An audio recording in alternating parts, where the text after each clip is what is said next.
Holidays are around the corner, and if your house is like my house, you start making all the food and everybody is pretty excited. But this dish, the classic stuffing that we're about to make, makes all the kids come running downstairs for their dad because this is their favorite dish in my house.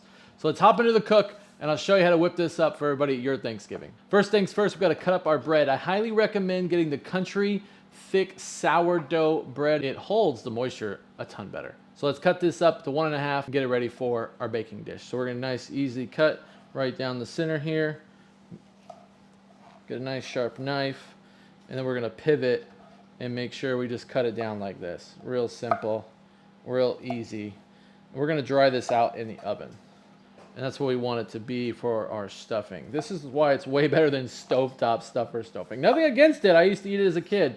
But this way, when I figured it out, is the way to go. All right, we got it all chopped up in those pieces. Now we're gonna throw it in the oven, 350 for about 8 to 10 minutes, and then we're gonna mix it all up and then leave it in there for another 8 to 10 minutes. It's been 10 minutes. The bread is getting nice and crispy and dried out, so we're gonna move it around and then we're gonna put it back in the oven for another 5 to 7 minutes. But this is the color you want, and you want that dried because you're gonna soak up this flavor with all the other ingredients. Get our onions in here. We got 3 tablespoons of butter.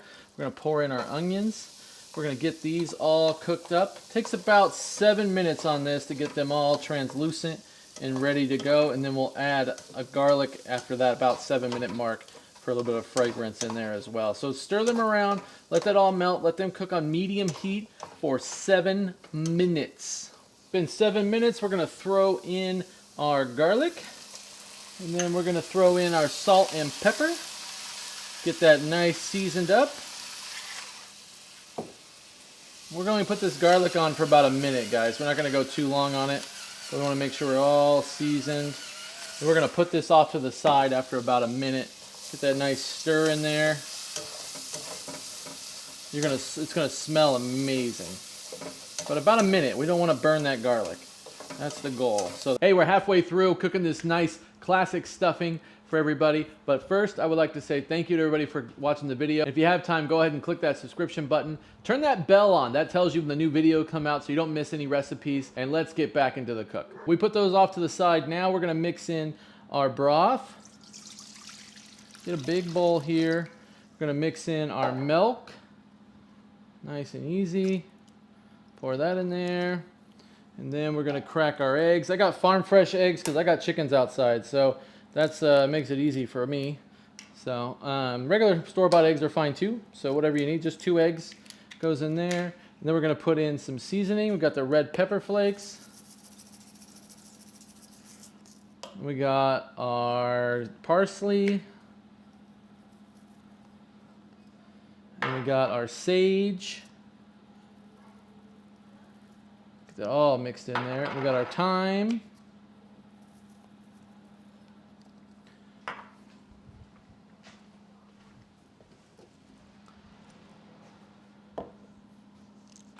And then we got our salt and pepper. Now the salt and pepper you're going to want to use pretty generously. So I would say go a little bit extra than you normally would do on the salt and pepper. You don't want to under-season this.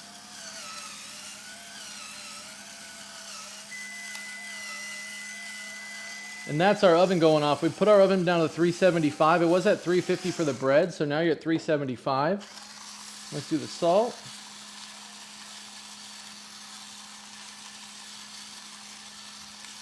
And then we're going to take our whisk and we're just going to mix this all together. Make sure our egg breaks. And then we're just going to mix. This is all we're going to do in the bowl. Get that all mixed together so we can mix it with our bread, with our other seasonings. Poured everything in. We got our onions in. We got our milk in. We got our mixture in. We're going to mix this up. We're going to let it sit for 10 minutes to an hour. It's totally up to you. I usually let it sit for about 10 minutes because I want to eat. So do that, whatever's best for you, but that's all mixed in there, ready to go. Now we just gotta wait. 10 minutes is up. Let's go ahead and pour this into our dish here. We got a 9x13. We made sure we greased it up with butter. And so we're gonna have liquid in here. Do not worry about it. We just wanna make sure we pour it all in here and we get it evenly distributed in your pan. There we go. So make sure we get that. Oh, little guy fell out. And then what we're gonna do is we're gonna take 3 tablespoons of butter right there, put that right on top, and then we're gonna cover this bad boy with tin foil, and we're gonna go ahead and put it in the oven for 10 to 20 minutes, and then we're gonna pull it out of our oven and then take the tin foil off and put it back in for 20 minutes until it's golden brown. So that's what we're gonna do right now. We got our oven at 375. We went up on that, remember? So let's put that in there. 375 for 20 minutes. 25 minutes has passed. Let's get this guy out of here. It looks good and crispy and brown. Look at that. Oh yeah. That's the color you want right there. That's the color you want. Oh, smells so good. Best part of the video, I finally get to eat. So this is gonna be the taste tester right here. It's a little hot, so I gotta blow on it. Make sure we don't burn our palate, our very refined palate I have here, I might say. All right, let's try this. Oh, that is really good. What I would say, make sure you season it well, because I put a lot of seasoning in this and I can taste it through and it's really good.